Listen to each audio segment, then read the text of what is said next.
wabarakatuh.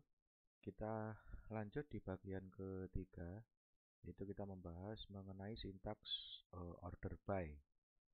Order ini kalau diterjemahkan adalah mengurutkan atau diurutkan sebagai apa atau berdasarkan apa.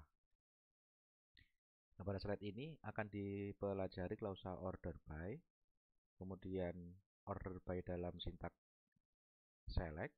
Kemudian ada menggunakan row 6 untuk analisis top n. Misalkan ada 3 teratas atau 5 teratas, itu menggunakan analisa top n. Kemudian ada variabel substitusi. Order by ini biasanya ada keterangan, atau kalaupun nggak dikasih keterangan order by ascending atau descending, itu defaultnya adalah ascending. Order by diletakkan di akhir select statement. Contoh sintaksnya adalah select, kemudian from, kemudian order by hire date.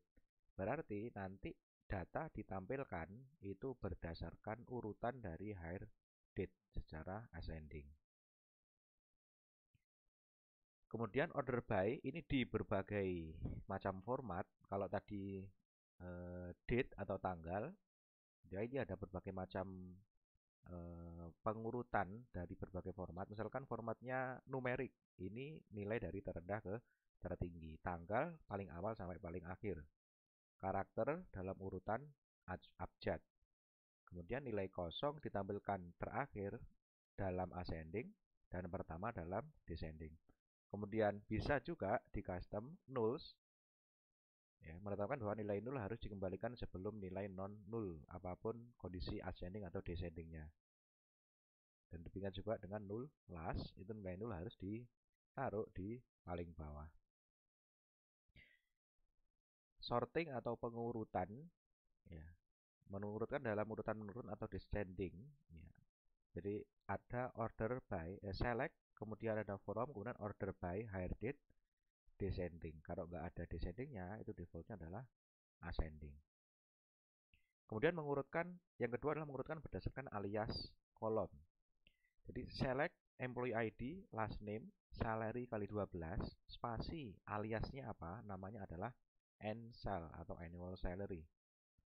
From employees, order by NSAL. Jadi yang di order by-nya ini adalah aliasnya.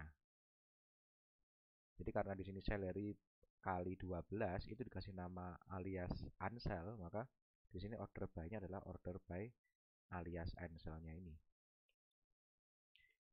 Kemudian mengurutkan dengan posisi numerik kolom.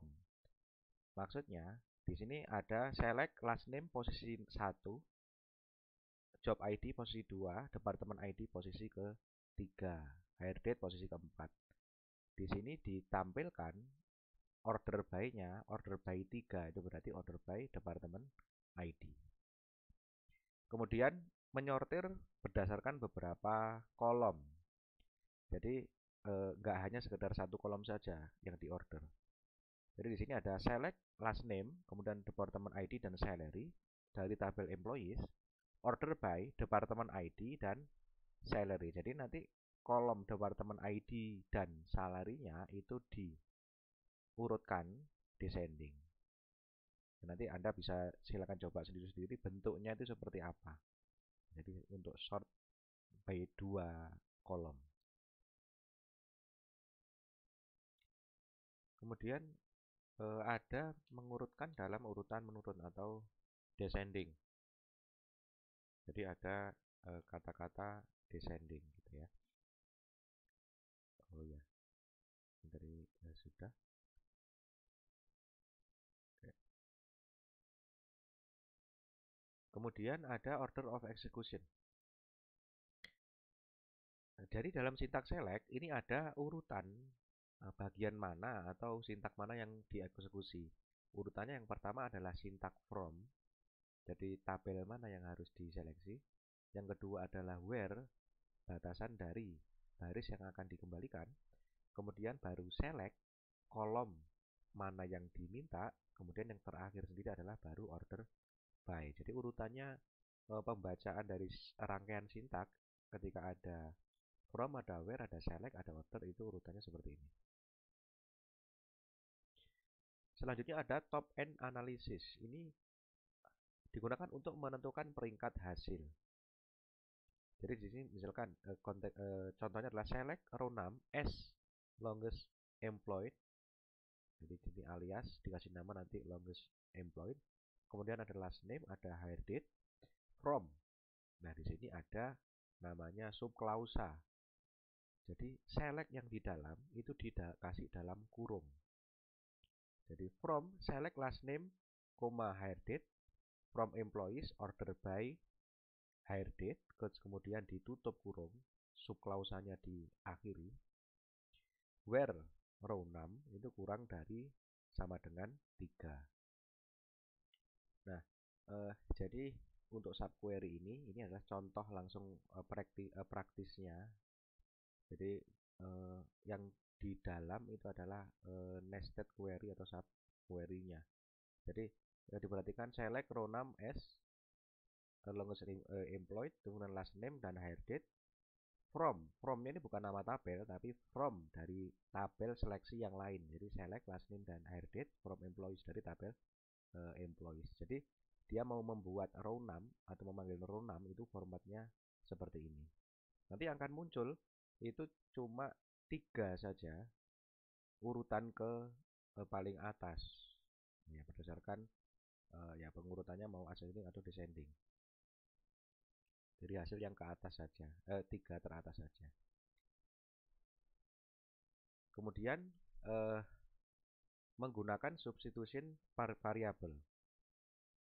Ini digunakan seperti kalau Anda menggunakan operator I/O pada Java, dia meminta nanti masukan dari pengguna itu berapa. Jadi masukannya itu nanti didefinisikan ketika atau didefinisikan oleh pengguna. Formatnya seperti ini, menggunakan variabel yang diawali dengan tanda titik 2.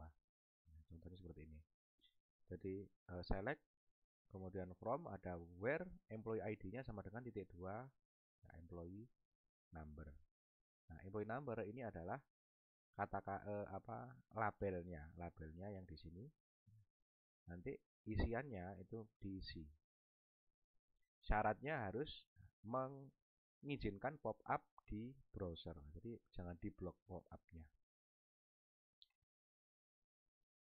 Oke. Nah, nanti ketika Anda sudah memasukkan nilai dan kirim, misalkan employee number 101, itu nanti akan muncul hasilnya 101. Nah, ini adalah akhir dari bagian ketiga. Kita akan lanjutkan di bagian keempat dan bagian utamanya mengenai join.